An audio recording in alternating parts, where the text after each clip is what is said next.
Pertanyaan, bagaimana kakak bisa berdamai dengan gangguan mood yang kakak alami sekarang? Halo, di video kali ini Anissa akan bahas pertanyaan dari Anastasia, member dari Bipolar Care Indonesia. Bagaimana aku bisa berdamai dengan bipolar? Oke, aku bakalan ceritain pengalaman aku beberapa tahun yang lalu sampai sekarang. Ikuti perjalanan aku ya guys.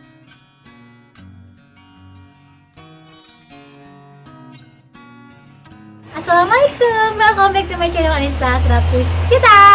Ini bagaimana caranya Anissa bisa berdamai dengan bipolar. Yang pertama, mindset yang aku miliki adalah nikmati prosesnya guys. Yang pertama itu nikmati proses. Oke, mungkin pertama kali kita didiagnosa bipolar, kita nggak akan bisa langsung nikmati prosesnya. Mungkin yang pertama kali kita merasa saat pertama kali diagnosa bipolar, shock dan bertanya, kenapa harus saya? Kenapa ini harus terjadi? Aku punya dosa apa? Pertama kali pertanyaan aku yang aku lempar kepada diri aku sendiri, yaitu kita bakalan shock dan gak nerima keadaan tersebut. Itu tandanya kita belum bisa menikmati prosesnya.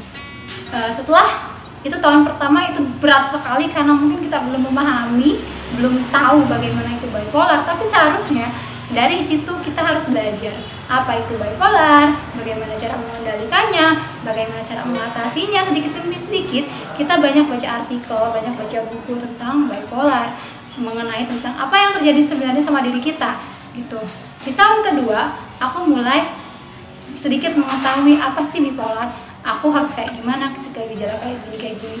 Dan di tahun kedua itu adalah proses aku sembuh dan aku bisa melewati fase depresi yang sangat parah. Dan aku mengapresiasi diri aku sendiri dan bahagia, bangga aku mampu melewati itu semua gitu.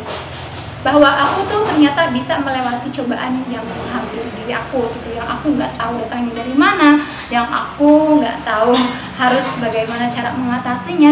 Tapi aku banyak belajar, banyak membaca, banyak bertanya kepada orang-orang yang sudah punya bipolar, didiagnosa bipolar, dan mereka ternyata mampu survive dalam jalan itu. Oke, di tahun ketiga, keempat, dan kelima, dan ini masuk tahun keenam, sedikit demi sedikit aku mulai menikmati proses yang terjadi sama aku, karena aku udah tahu semuanya, udah aku lewatin gitu. Tinggal aku belajar bagaimana cara mengatasinya aja. Aku udah dikasih tahu sama dokter, ketika kamu begini kamu harus begitu, ketika kamu dalam fase ini kamu harus begini, dan obat apa yang harus aku lebihin ketika fase depresi, obat apa yang harus aku hentikan ketika mania. Aku udah dikasih tahu. Jadi sedikit demi sedikit aku juga belajar mengetahui apa itu bipolar dan bagaimana mengatasinya gitu. Jadi belajar, learning by doing gitu, belajar. Aku pikir sih ini pembelajaran buat aku juga, biar aku juga bisa tahu apa itu bipolar dan aku juga bisa merasakan apa yang orang lain rasakan yang punya penyakit mental illness gitu. Biar aku juga gak gampang ngejudge orang gitu. Itu yang aku rasakan gitu. Dan di tahun keempat, kelima, keenam itu aku mulai menikmati prosesnya. Ketika aku di fase depresi, aku ya udah, aku nikmati aja. Aku tunggu sampai aku up lagi. Aku melakukan usaha-usaha kayak mood booster. Aku kan emang kayak es krim, coklat kayak gitu. Aku menikmati itu semua, nunggu sampai aku up lagi ke mood yang maniak atau hipomaniak gitu. Kalau aku lagi down gitu, aku tinggal tunggu aja waktunya, karena semuanya ada waktunya gitu. Jadi nikmati proses gitu, tunggu aja, kamu nanti bakalan happy lagi kok gitu. Aku udah punya mindset seperti itu.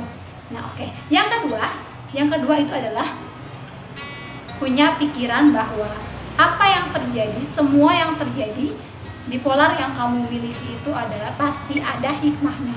Bipolar yang kamu miliki itu pasti ada hikmahnya. Jadi ambil hikmahnya sebanyak-banyaknya. Apa yang bisa kamu ambil ketika kamu punya bipolar tersebut? Aku sih sudah di awal-awal sih nggak tahu hikmahnya apa, malahan aku bingung, menyalahkan diri sendiri, bertanya why, kenapa saya, kenapa harus begini, kenapa harus aku gitu. Bisa menyalahkan diri sendiri juga. Waktu awal-awal sih belum tahu hikmahnya apa, tapi setelah di tahun selanjutnya aku mampu melewati fase-fase tersebut, aku jadi tahu hikmahnya. Ya mungkin yang pertama aku bisa lebih dekat kepada Tuhan, karena aku memohonnya tuh dengan sangat sungguh, pengen sembuh banget gitu dari fase depresi ini. Aku pengen hidup normal lagi seperti biasa, beraktivitas, pengen kerja. Aku tuh berdoanya sungguh-sungguh banget karena aku benar-benar pengen sembuh gitu. Oke, kita lanjut yang tadi. Hikmah yang kedua adalah aku bisa merasa lebih strong, lebih kuat lagi menghadapi cobaan hidup apapun. Karena kenapa?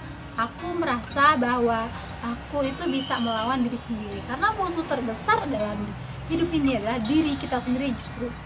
Nah, aku merasa pas fase depresi bipolar itu, aku disuruh melawan diri sendiri untuk keluar dari rasa itu, dan aku berhasil melewati itu. Dan aku merasa bangga, bahagia bahwa aku tuh mampu melewati itu semua dengan baik, bahwa aku mampu melewati itu dengan cara yang gak gampang, tapi aku bisa gitu. Setelah itu aku merasa lebih kuat lagi dalam menghadapi kehidupan. Setelah itu aku jadi mampu lagi, lebih tahu lagi dunia lain seperti apa gitu dibalik kehidupan rutinitas aku sebelumnya. Oke, itu hikmah aku yang kedua. Yang ketiga adalah hikmahnya aku merasa lebih percaya diri, merasa lebih berpengalaman, merasa lebih bahwa aku memiliki pengalaman yang lebih unik daripada orang lain gitu. Karena nggak semua orang mengalami bipolar, nggak mengalami yang namanya depresi, nggak mengalami yang namanya manic gitu kan. Itu semua hanya bisa dialami oleh orang-orang yang emang diberikan bipolar gitu. Nah, itu hikmah-hikmah yang aku dapat ya. Dari itu hikmahnya juga sekarang aku jadi lebih pede, lebih berani, lebih pokoknya karena aku bisa tahu bagaimana keadaan manik itu perasaannya kayak gimana, dan aku merasa lebih nyaman. Dan aku sekarang menjadi orang yang seperti itu dibandingkan dulu aku tuh orangnya kayak gimana. Dulu itu aku orangnya pendiam, tertutup, pemalu, terus ya ngebosenin, nggak bisa ngomong, pokoknya itu kuper banget dulu itu kayak gimana sih aku. Sekarang menjadi kayak lebih aktif, lebih berekspresi, lebih mengatakan apa yang sedang aku rasakan, itu aku bisa mengeluarkan dengan kata-kata aku. Terus udah gitu, tips yang ketiga dari aku itu mindsetnya kenapa aku bisa berdamai dengan bipolar adalah yang ketiga adalah aku bisa menerima kekurangan dan kelebihan diri aku sendiri. Ketika kamu bisa menerima kelebihan kamu, itu secara otomatis kamu harus bisa menerima kekurangan kamu, guys. Itu otomatis. Jangan mau kamu hanya menerima kelebihan-kelebihan kamu, tapi nggak menerima kekurangan kamu. Dan ketika bipolar itu menyerang kamu harus terima. Ini adalah sebuah kekurangan aku. Tapi bagaimana caranya kamu bisa menjadikan sebuah kekurangan itu menjadi suatu nilai tambah atau kelebihan untuk kamu? Gimana caranya? Dan kamu akan berpikir itu, dan kamu akan menjadikan bipolar itu sebagai hikmah terbaik dalam hidup kamu. Ketika kamu bisa mengubah suatu musibah menjadi hikmah, itu adalah sesuatu yang luar biasa. Karena itu emang yang diinginkan Tuhan ketika kamu diberi bipolar. Terima bahwa kita ini bipolar, bahwa kita ini emang beda dari orang lain, bahwa kita ini emang nggak sama dengan yang lain gitu kan. Kita ini emang punya gangguan perasaan yang ekstrim, dan ketika itu menyerang kita udah pasrah dan ya inilah penyakit aku, dan aku emang harus menjalani ini semua gitu. Udah sadar bahwa kita itu pasti akan melewati itu semua. Jangan sampai ketika kamu menerima fase-fase itu kamu bertanya-tanya lagi kenapa harus aku nggak sanggup, mengeluh dan segala macem gitu kan. Nggak usah kayak gitu. Jadi terima aja kekurangan dan kelebihan diri kita sendiri. Terima bahwa diri kita punya bipolar, itu nggak bisa dibohongi. Jangan denial, jangan menyangkal bahwa kamu itu aku nggak bipolar kok, aku baik-baik aja, aku normal kok. Enggak, kamu berbeda jika kamu sudah didiagnosa oleh dokter bahwa kamu punya bipolar. Seenggaknya kamu pernah manic sekali dan kamu pernah mengalami fase-fase yang berubah-ubah itu, berarti kamu emang perlu pertolongan dokter dan kamu emang perlu terapi dan obat. Dan kamu itu artinya menerima diri kamu bahwa kamu tuh emang perlu untuk berobat, bahwa kamu perlu bantuan orang lain. Itu yang ketiga. Oke, sekian aja. Ada 3 hal yang bikin aku bisa nerima keadaan bipolar aku. Yang pertama adalah nikmati prosesnya, karena dalam setiap step fase-fase bipolar itu pasti akan berbeda-beda, dan itu unik sekali menurut aku. Dan kamu bisa merasakan itu dengan cara menikmatinya, menjalaninya, dan pasrah kepada Tuhan. gitu. Dan yang kedua adalah ambil hikmah dari bipolar yang kamu punya. Hikmahnya apa? Kamu bisa menjadi seperti apa setelah kamu punya bipolar dibandingkan sebelumnya kamu nggak punya bipolar gitu. Kamu pasti akan menemukan hikmah tersebut mungkin dalam jangka waktu bertahun-tahun kemudian kamu baru ngeh, oh ini artinya kenapa aku harus punya bipolar gitu.